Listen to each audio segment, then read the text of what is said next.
Welcome to my own T&K podcast. I'm here with Douglas Parsons. How you doing today? Doing fantastic, sir. That's good. I want to hit you one right off the bat.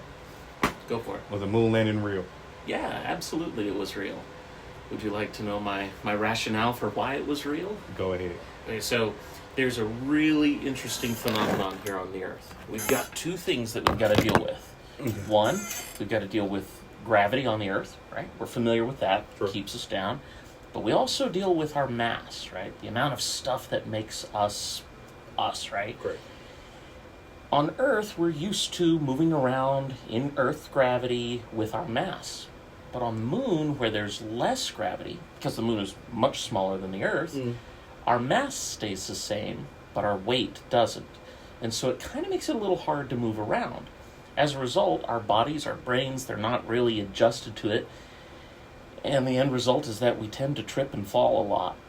This is something that you couldn't have predicted, you couldn't have, figured out, and there's countless video of astronauts tripping and falling on the moon. It's actually kind of funny to watch. But for me, that is the bit of proof that I needed that we went to the moon. The other bits of proof for moon landing, we left retroreflectors. You can shine a laser to the moon, it'll bounce off of these specially designed reflectors and come right back here. It's a little bit difficult to measure because it's such a tiny measurement, but we can do it. I did it once from my backyard. But yeah, the moon landings were real. We've got rocks down at NASA that came from the moon. I've even had opportunity to touch one of those rocks. You could too if you wanted to go down to Houston. They've got one on display. Well, the question is, what got you really into?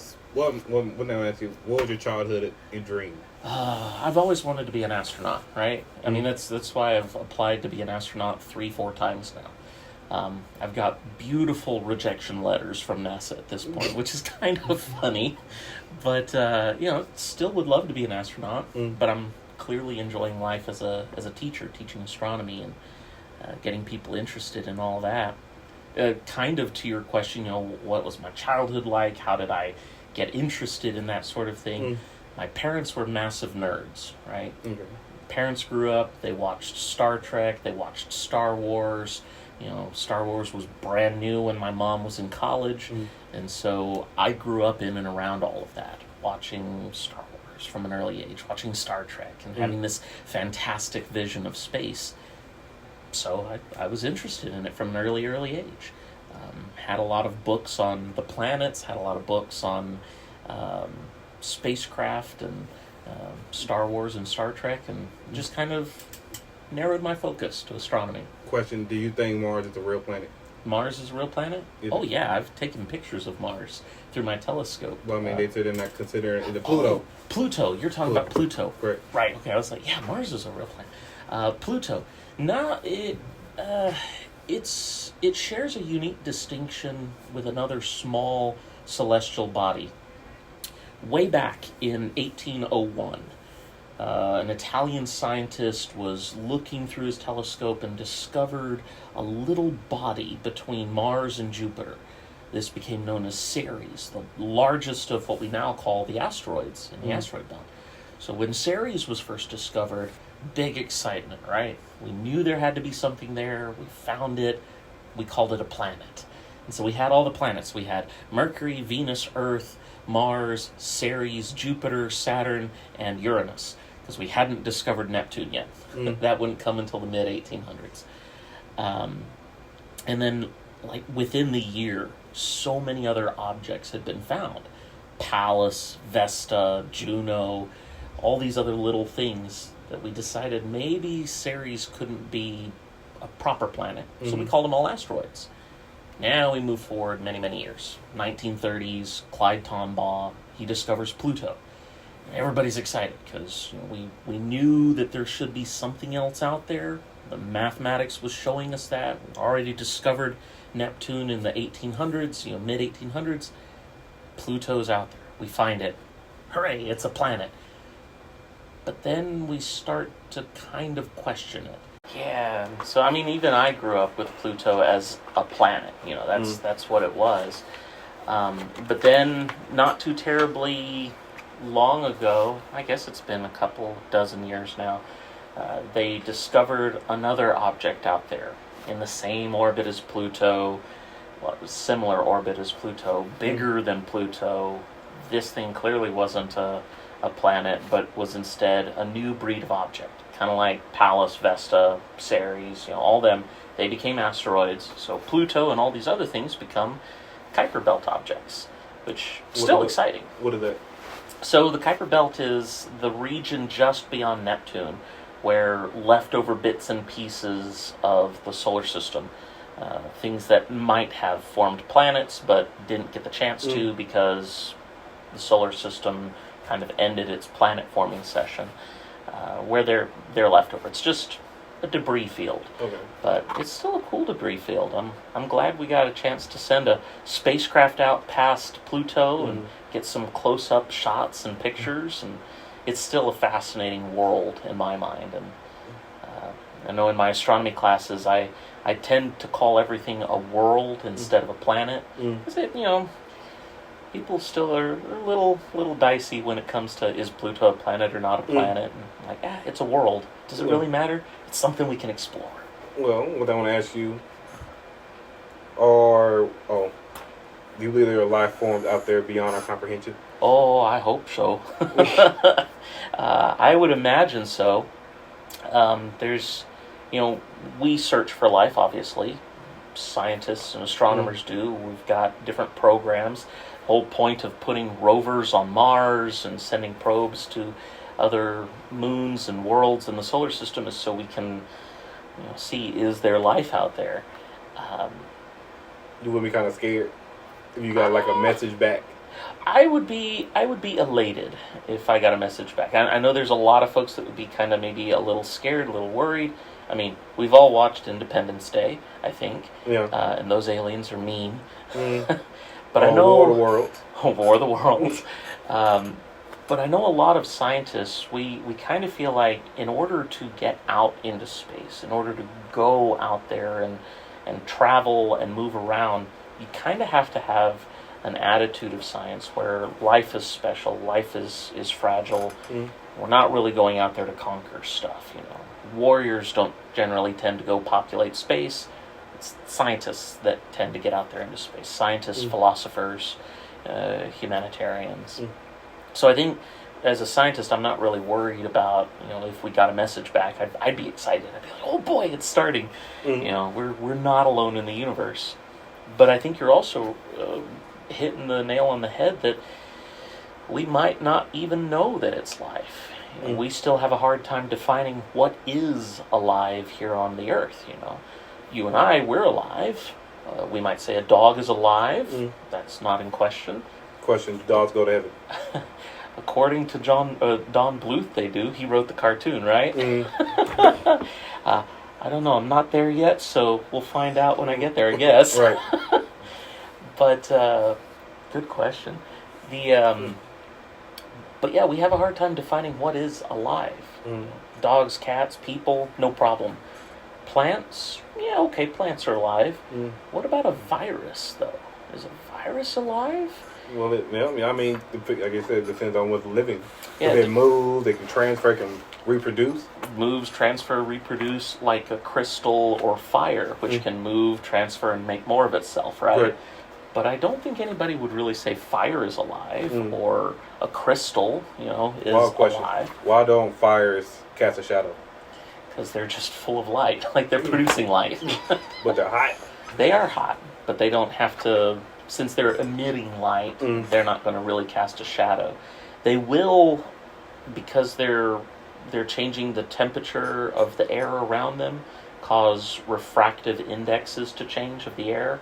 And so the air can be a little more dense, a little less dense, depending upon different things. And those density changes can make interference shadows. And so sometimes you can see sunlight coming through a fire, through the air, and you can see wibbly wobbly shadows on the ground or something.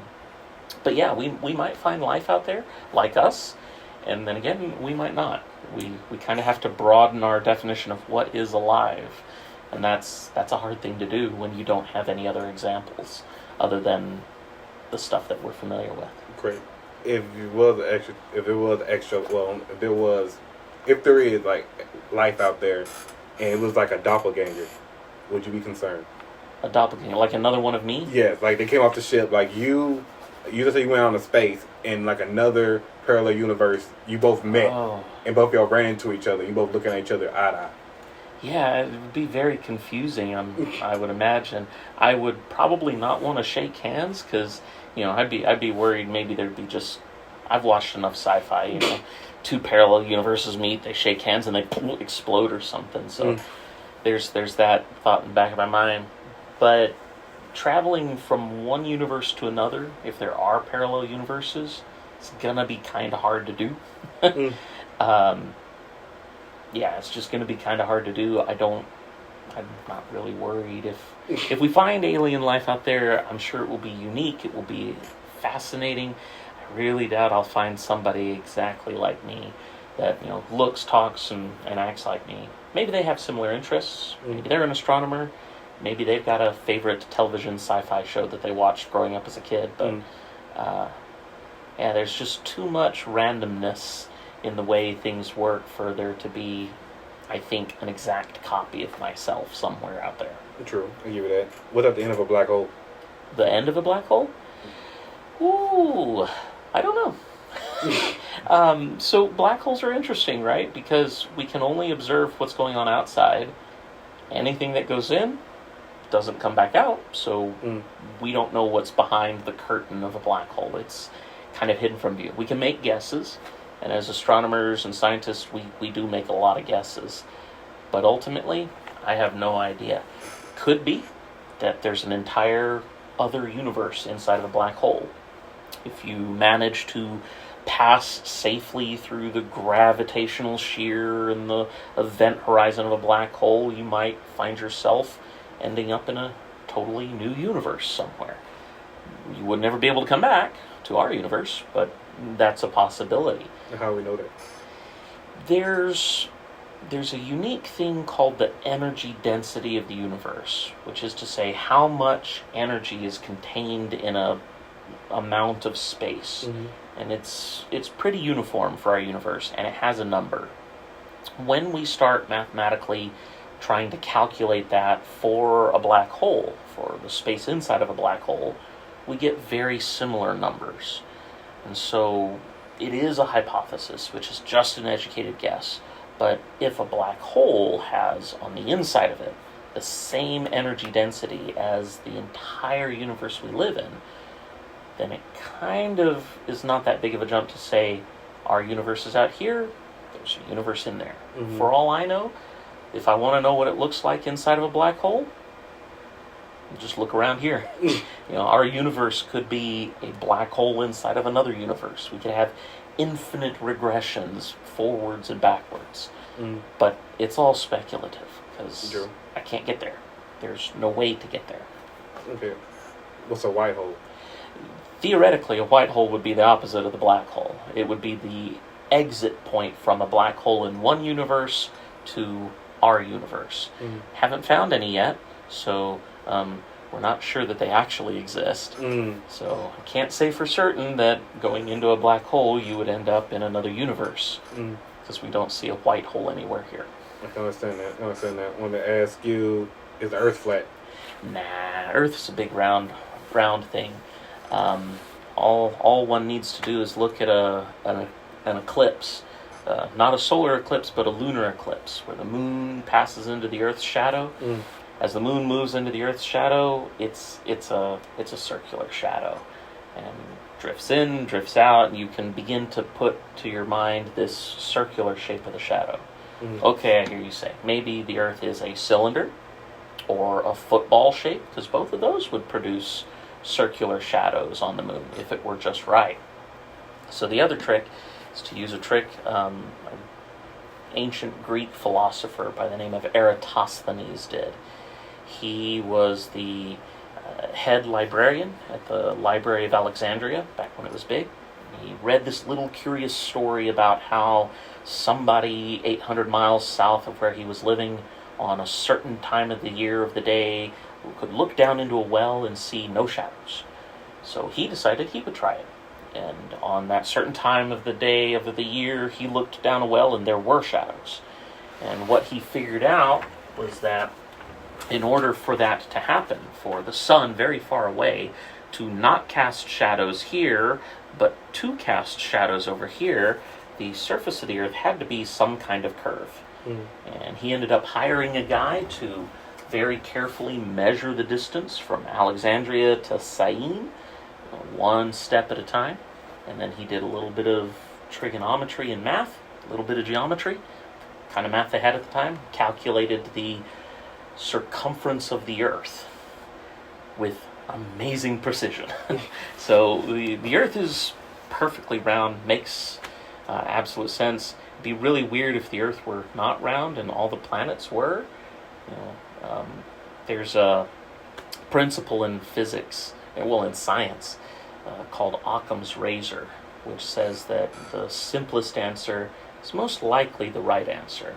The universe very rarely likes to overcomplicate things. So if all the planets are round, the moon and the sun are round, big spheres, it makes sense that the Earth would also be a sphere. Mm-hmm. I want to ask you, is the universe never ending? Is it never ending? Well, according to our current understanding, I guess I should ask, do you mean, does the universe have an edge, or will the universe live forever? Like, what do you mean by that question? Good point. Is there an edge? Is there like eventual just fall off? As we understand it, as I understand it, no, which is weird, because I'm a finite creature, right? I have a beginning, I have an ending. It's set. I'm gonna grow old and die someday.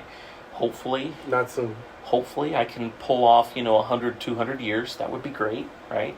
So long as arthritis doesn't hurt. But yeah, I have a finite life. I live on a finite world, right? There's only so far I can go in any direction before I end up back here. And then to try to picture in my mind never-ending space, it's a little complex. So we build for ourselves a mental shelter. We say, okay, we're here on the Earth. Everywhere we can look into space, there's a limit to how far we can see. And so that limit becomes our soft edge of the universe. It's an edge that we can't see beyond because light has a definite speed and it can't go faster than that. And so there's this length of time that the universe has been around. That's as far as I can see into the depths of space. So there is that limit for what we would call the observable universe. But as far as like the universe in whole, if I were to travel to that edge, well, then there would be more edge beyond it. If I were to travel to the other edge, there would be more beyond it.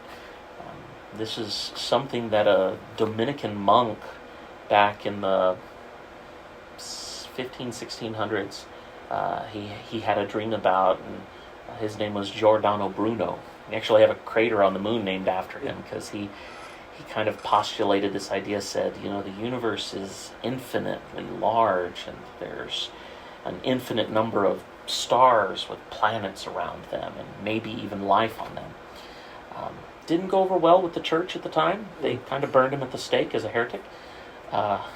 It was hard to be an astronomer back in the day, right? I can see that. A lot easier now. Nobody's going to burn me at the stake, I hope.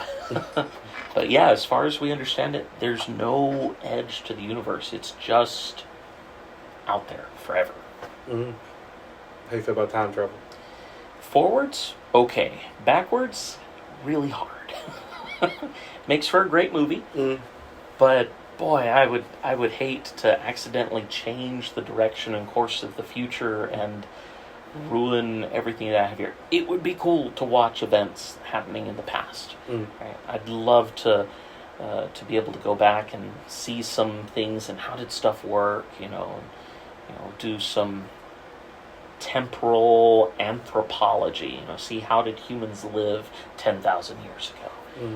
But got like a random question. If you can go back in time and ask Jesus anything, what would you ask him? That's a really good question. What would I ask him? I may ask him if he, what is, if he had any favorite hobbies, as a kid. I mean, it's a random question, but so, if we talk of Jesus, I have got a lot of friends. They talk a lot about him. And for the most part, we say, yes, he's God on earth, but he's also fully man. But a lot of folks focus more on the God part and less the man part. I'm like, he's still a man. He told jokes. I wonder what his favorite knock-knock joke was. Did he have a knock-knock joke, you know? Mm. What was his favorite food? He had one, I'm sure. All that. So, I mean, those are the kind of questions that I think I would probably ask him. You add, like, I guess, human questions. Yeah, human questions. Try to get to know him from a hey, he's human like me, because I think that was kind of an important thing. Right. Good question. Thank you. Do you really believe that dinosaurs died from an asteroid? From a lot of things. I think the asteroid was a big culprit to that. But yeah, I think the asteroid came, kind of messed up a lot of the climate. If you have a lot of ash and dust in the atmosphere, blocks out sunlight, plants start to die. If plants start to die, the plant eaters start to die. If the plant eaters start to die, the meat eaters start to die. And so it was just kind of a domino effect. Yeah, kind of a house of cards. You know, you pull one out and it all falls apart. Very, very kind of fragile ecosystem. Of course, it needed a big asteroid to really kick it in the pants. But yeah, so I guess asteroid did it, but there were probably a lot of extra pieces to that caused that massive extinction. I can understand that. If a tree fell in the woods, and no one's around to hear it, did it make a sound? Let's define what we mean by a sound. As a scientist, would we say a sound is just a pressure wave in the local atmospheric medium? Or, as a philosopher, would we say a sound is your interpretation of that pressure wave? See, as a physicist, I would say, absolutely, the tree made a sound in the forest because, you know, it fell, it compressed air, created a shock wave of air pressure. Okay. But as a philosopher, I might be tempted to say, no, it didn't make a sound because no one was there to hear it and interpret it. Right? It's picking nits, but I love doing that, right? That's part of the fun of being a scientist and a philosopher and a human. We can ask those cool questions and have fun with it. Question: what's your biggest theory? My biggest theory? Conspiracy theory. Oh, conspiracy theory. Oh, it's one I kind of made up on my own. Okay. And it's totally just for fun. I think it would make a really great science fiction story. But Noah's Ark, right? A lot of folks will say there's no evidence for a major global flood on the Earth. Okay. I mean, all cultures have a flood story, all right? But there's not really geological evidence for a flood that covers the entire world, all the mountains, everything. But there is on Mars. So what if Noah built an ark on Mars and left Mars and came here to the Earth and just left the ark on the backside of the moon? That's my greatest conspiracy theory. I think it'll make a great book. But yeah, there you go. That's definitely a good. That's definitely a good one to take home. Want to ask you. Oh, what would happen if the sun blew up? If the sun blew up, well, first we wouldn't know about it for about 8 minutes, so we would have 8 minutes of regular normal life, yeah, and then everything would end very, very quickly. We would see the sun grow suddenly very brighter, and then we would probably be dosed with high amounts of radiation as the explosion from the sun wiped away our protective magnetic field and our atmosphere, and you know, it would be over very quickly. Fortunately, the sun is a boring star. It's not got enough mass to ever explode violently. The most the sun is going to do is, as it gets older, it gets a little bigger, much like many of us do.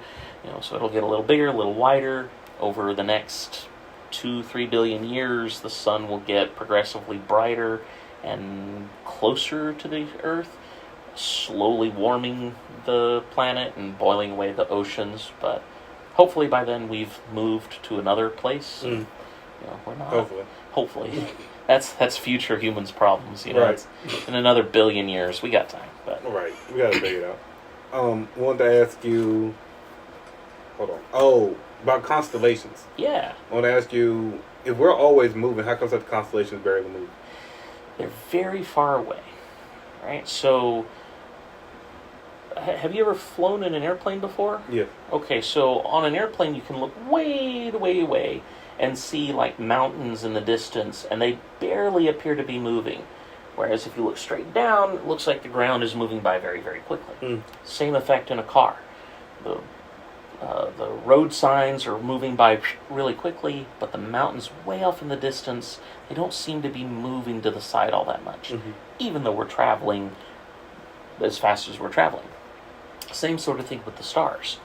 Yes, the Earth is spinning on its axis at 1,000 miles an hour. It's orbiting the sun at incredible speeds. The sun is even moving through the galaxy at ridiculous speeds. But the stars are so far away that, much like the distant mountains, they don't seem to be moving.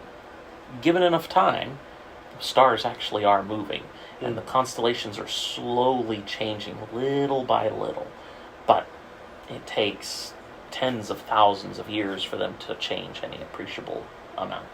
No, sure. You actually answered one of my questions. I was going to ask you, is the sun moving through space and we're just following? It's kind of dragging us along, so the sun is moving and we're orbiting around the sun as it's dragging us around the center of the galaxy. And the sun is doing this kind of like carousel dance up and down around the galaxy. Because the galaxy's gravitational influence will pull the sun down, but because space is big and empty, the sun kind of punches through the disk of the galaxy, and then gravity changes and pulls it back up. So we're like, it's like we're riding a horse on a carousel, right? We've got this up and down motion and this round and round motion around the center of the galaxy. Okay, do you think the sun has gravitational pull to a whole nother planet we don't understand? Yeah, there's some mathematics that are a lot more complicated than I care to play with most of the time. But the whole reason we found Uranus and Neptune as planets was because of math, saying, hey, there's some oddities in gravity, planets are not behaving the way they should, there must be other things. There's a good chance there's a extra planet out there. Maybe a big one, maybe way far out there, that it's dark enough that it's hard for us to see. Mathematically, we think there's something out there, but we just haven't found it yet. Technology's got to catch up. True. I want to ask you, how in the world does air stay on Earth? Gravity. Both gravity and the mass of the air molecules itself.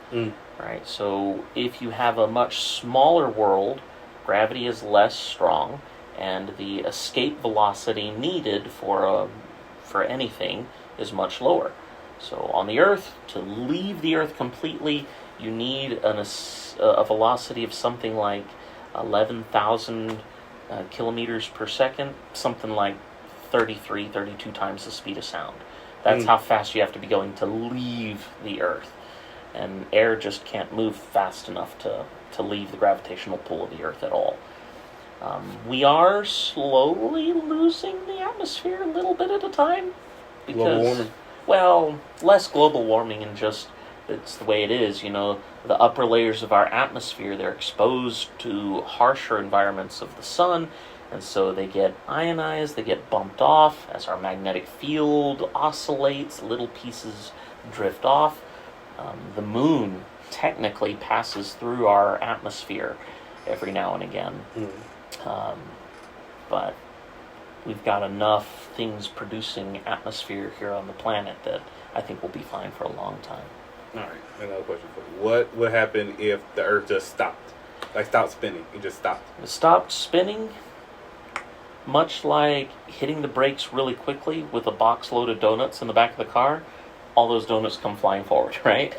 So if the Earth just suddenly stopped spinning, maybe it's still orbiting, but it stopped spinning, all the oceans that were spinning suddenly start moving.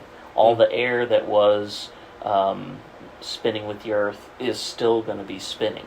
And so we would have tidal waves, we would have hurricane force winds that would pretty much flatten the world. There's I don't have it here, but there's a really great book by Randall Munroe called What If, where he asks questions like that, and as a scientist he works on the math, and yeah, he answered that question and said, yeah, this is what's going to happen, and it's absolutely bonkers. I can understand that. Let's see here. Oh, how much fuel does it take for a spaceship to reach the moon? Not a whole lot if you're leaving from the Earth and going to the moon, like from orbit. Most of the fuel that we use comes from getting off the surface of the Earth into orbit, because you have to fight your way out of the gravity well of the Earth. The Saturn V rocket, for instance, that little gray part at the top, that's the part that took people to the moon. The whole rest of it was just to get up there. The first 2 stages were to get us into orbit. The third stage was to take us to the moon. And so you've got this really tiny piece here that has just a little bit of fuel. I guess I could pick it up. I don't know if it's... One thing is... I don't know if it's visible. Yeah, I'll bring it this way. Let's see. Maybe you could move it back, but it's fine. So, with the Saturn V, we got just this little tiny piece up here. This is what took people to the moon.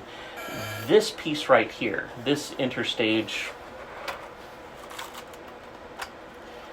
this little piece had all the fuel and oxidizer to get to the moon. So it didn't take a whole lot to get to the moon. Meanwhile, all the rest of this carried all of the tons of fuel just to get it into orbit. So this much to get out of the Earth, this much to get to the moon. So not a lot, but a lot of it goes into just getting us up into orbit. And it's tons of fuel.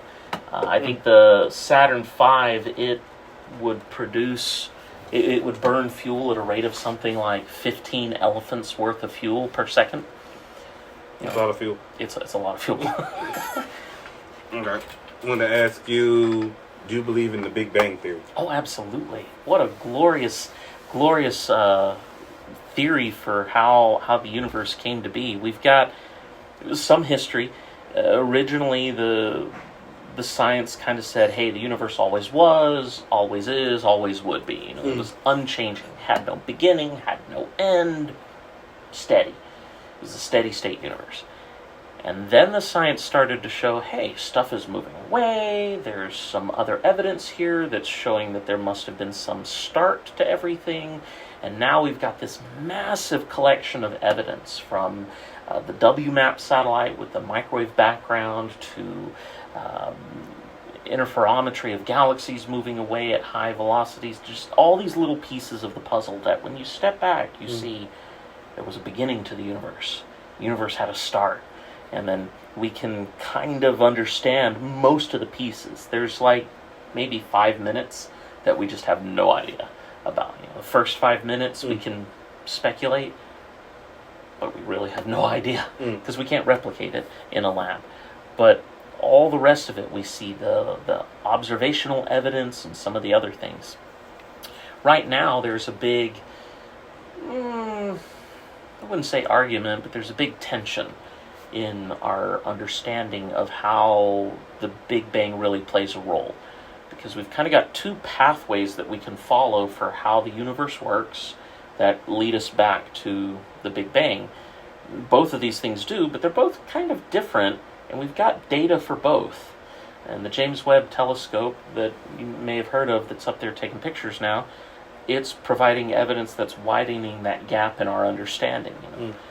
So there's some tension into how, but the Big Bang is pretty solid, all things considered. I love the story of the Big Bang. It's such a great story. So cool. So question is, do you believe in the God theory of it? That God created the universe and everything around us, and we're just... Sure. Yeah. I mean, let's put it this way. God creates the universe? Absolutely. How does he go about doing it? The laws of physics are around. If I'm going to believe in a creator God that created the universe, I'm also going to believe that he created the physical fundamental laws and rules to govern that universe. So why not do it all from the beginning, from Big Bang onward?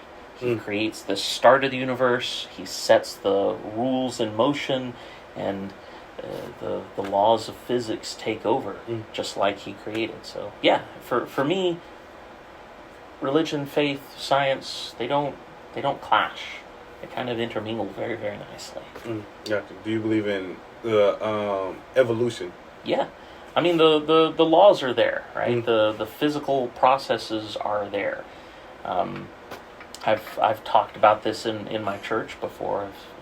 People ask me, they say, well, how can you be a scientist and how can you believe in God? How can you be a scientist and believe in evolution when you should say God created humans? I said, let's just say he didn't use evolution as the tool to create us. For me, science is just the body of knowledge that says, how does all of this work? How does stuff work? It doesn't really care about the why questions. It cares more about the how questions. Faith and religion, they care about the why questions. And for my friends at church, I say, for me, it's important that God would care enough about us that he would say, I am interested in you on a personal level. But the scientist in me is like, God is intelligent enough to have said, this is how I'm going to create everything. So, yeah, I have no problems with evolution. Maybe I'm a weird oddity. I don't know. Oh, no, you're fine. A friend of mine had once told me his theory on the whole creation of living things. He said that maybe God was just experimenting, and he kind of just had to put a stop to it. Perhaps. I mean, so there's a lot of interesting things, and for all I know, God could have said, here, I'm going to do evolution, and all the creatures, all the animals come from evolution, but I'm going to make humans special. I'm going to have a whole hand in it and create them as is. He could have. Does it change my stance on evolution? Not really. Because the rules for how it works are there. Does it change my view on, the relationship I would have with the Creator? Not really. Because at the end of the day, what's important is he cared, to be a part of our lives. So. Gotcha. Do you believe we came from monkeys? Not directly, but I feel like... Could you explain the tailbone here? The tailbone? It keeps me from sitting all day long. It keeps me active, because if I sit too long, my tailbone hurts. Can't readily explain it other than to say that maybe somewhere in the distant past we had a common ancestor. If evolution is the way that I believe it and say it is, then somewhere far in the past there was a creature, had tailbone, that started to evolve this way and became humans. And then another form of the creature evolved this way, became, great apes, monkeys, all of that. Did we come from monkeys, this horizontal transition? No. Do we share a common ancestor in the past? Possibly, yeah, sure. I've got no problems with that. So, yeah, I've got a tailbone. It keeps me from sitting too long. I can believe that. I want to ask you, what would be one thing that you would do to help world peace? To help world peace? This is where I'm going to dip into my Star Trek philosophy just a little bit. Go ahead. The wonderful philosophy of Star Trek, everybody is equal, right? In that first original series of Star Trek, you've got the bridge of the Enterprise. Mind you, this was a television show made in the height of the Cold War. We didn't trust anybody other than ourselves. It was in the midst of, still some segregation and stuff like that. We didn't like different races of people. Like, lots of bad stuff was happening in the world at that point. But Gene Roddenberry had this idea of humanity in the future, where on the bridge of the Enterprise you had Americans, Russians, Chinese, Japanese, people from Africa, people from other planets, and not a one of them thought of anybody else as anything other than a crew member. I think the best thing that I can do to try to help world peace is to espouse that ideology, to say, you're a human, I'm a human, we're in this together, to treat other people with the same dignity and respect as I would want to be treated. I've heard it called lots of different things, the golden rule, or do unto others. But at the end of the day, having respect for other people and doing things not out of what can I get out of it, but out of what can I do for other people. I mean, it's part of the reason I teach, right? I may not ever become that astronaut that I had the big dreams for, right? But maybe one of my students will someday, because you never know. There's a movie out on Netflix or Amazon or something about the migrant Mexican farmer who became an astronaut through NASA. Astronauts come from anywhere. I may not be that, but I'd like to do everything I can to give anybody else that chance to be an astronaut or to be whatever they can be. That's why I educate. That's why I'm a teacher. Actually, I wanted to ask you about the teaching. I mean, what college you go to, and what really got you into teaching? I think it was my high school physics and math professor. See, I was homeschooled for most of my life, and English, history, sociology, good stuff. Like a lot of that's books. Math was a little bit of my weak subject, and my high school math professor, she took me from my sophomore year not even knowing algebra. By then, my contemporaries all had Algebra 1, maybe Algebra 2. She took me from not knowing anything about algebra to, in just 3 short years, having a really good grasp of calculus. Good enough that I could test out of it in college. I still took calculus in college. I thought it was a wise idea to do. Quick comment before we continue to college. Was that a hard barrier for you to break, to go from homeschool to going to a school? Culturally, yes. Like, educationally, not really. But from a social, cultural standpoint, absolutely. Because I had this great bit of culture shock. I was going from a very small world to a much larger world. Granted, my school that I went to was pretty small. I mean, I had a graduating class of 10 people. So that's not very big. But it's still it was a cultural difference. These are people from different places, from different backgrounds, different home lives. And that was a big shock for me. So that was the difficult bit. And then getting into college, more of that culture shock. Because now I'm at a college where there's 4,000 or 5,000 people. Big world, big difference. But yeah, I would say it was my high school physics teacher, because I even chose the college I went to based on her. I knew where she had gotten her degree, and I thought, this is what I want to do. I want to teach. I want to take people who feel totally lost with something and give them the tools they need to learn, to educate, to grow, to do better in life. I want to ask you, how hard was COVID? Or how did COVID make teaching more difficult? So, funny story, I love teaching face-to-face. And I used to joke a lot that, hey, if ever I was told to teach completely online, I would turn in my resignation because, I teach face-to-face. And then COVID hit and was like, oh. Well, did you? No. I ate my words. I had my little bite of crow, and then I started teaching online.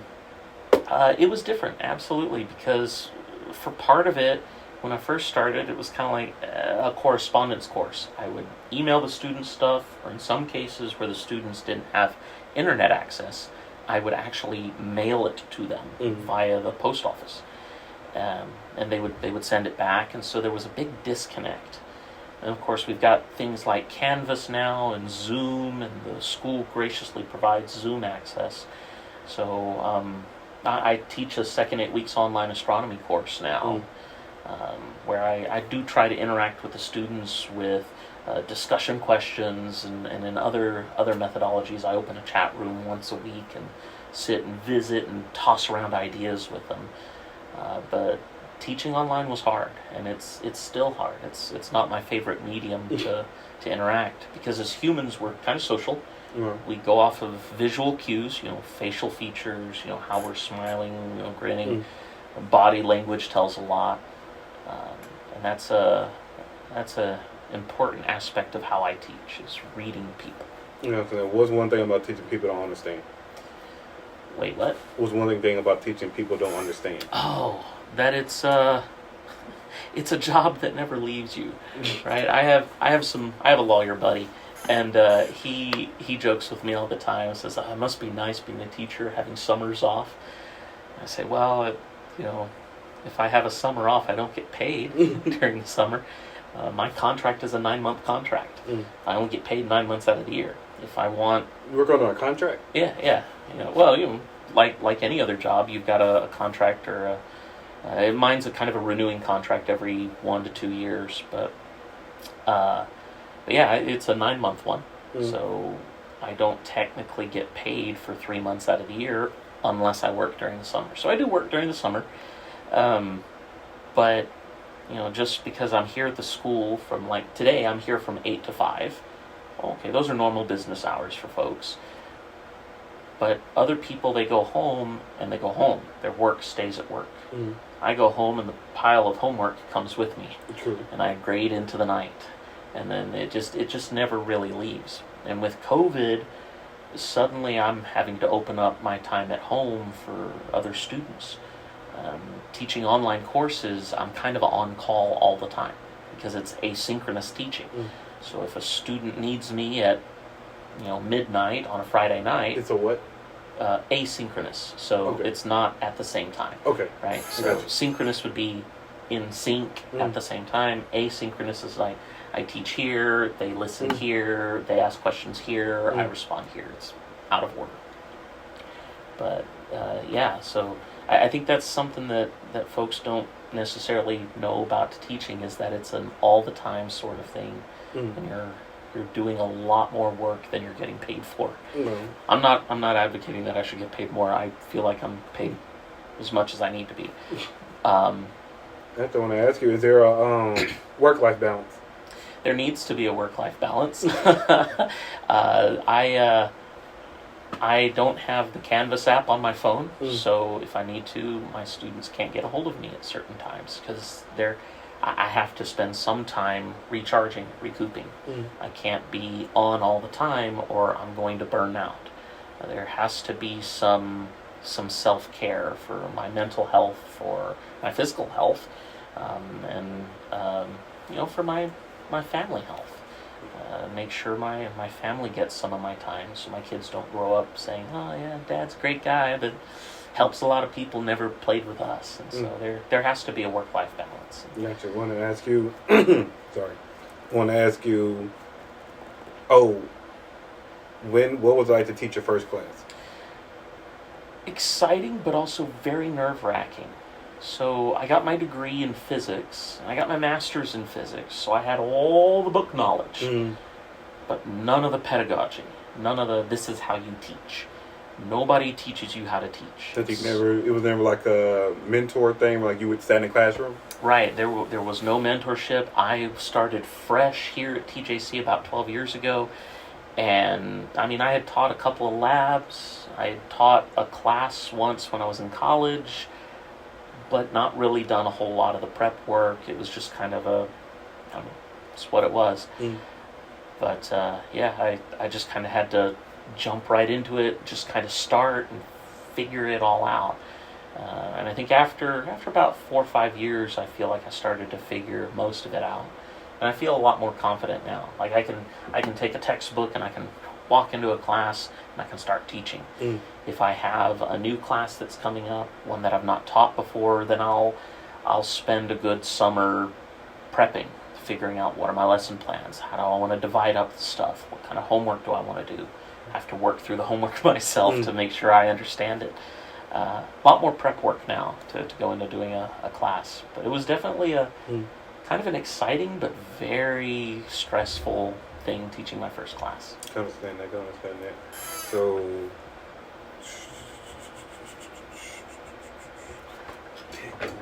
there's a question I wanted to ask you about. I wrote it down on my phone. Sure. It's not like a final question. Can you say that the universe is only a snippet of our imagination? Can I say the universe is a snippet of our imagination? Does that mean, like, if I'm understanding it right, is all of this just a dream? Maybe. I hope not. But that's where we start dipping into, like, way philosophical. Like, I know I have thoughts in my mind. And my youngest brother, he used to think this. He used to think that he was the only one that had thoughts. Like, I think he was 7 or 8 before he realized that other people could have cognitive thoughts. I guess he just thought we were all automatons. Do I think that this universe could be just a dream? It could be. The universe could have also been created last Tuesday, with all of our thoughts, history, and memories already written into place. Just gave me a headache. I know. For me, I go back to Occam's razor. That's a really complex answer for all of this. I think the more simple answer, and again, I think the universe likes simple. The more simple answer is that it's not a dream, it's not a figment of our imagination, any one person's. We're not living in a computer simulation like the Matrix. I was about to ask you that. Yeah, we're not. I think the simplest answer is that all of this is real. That this is an existence that we live through and go through. Because I wrote that out, I gotta ask him this. Well, I got like 2 more final questions for you. One is, where do you see yourself in the next 5 years? Next 5 years, here, still teaching. Unless NASA opens up Astronaut Canada again, and I apply, and they say, okay, yeah, be an astronaut, and then I'll be in Houston. But here in the next 5 years, I'll be here, most likely. All right. Let's see here. Okay, then this is more like a people question. If we're going on the way we're going, with people not taking care of the environment and us not having an understanding of how the world really just needs us to be more helpful, how long do you see the world of humans before we all self-destruct?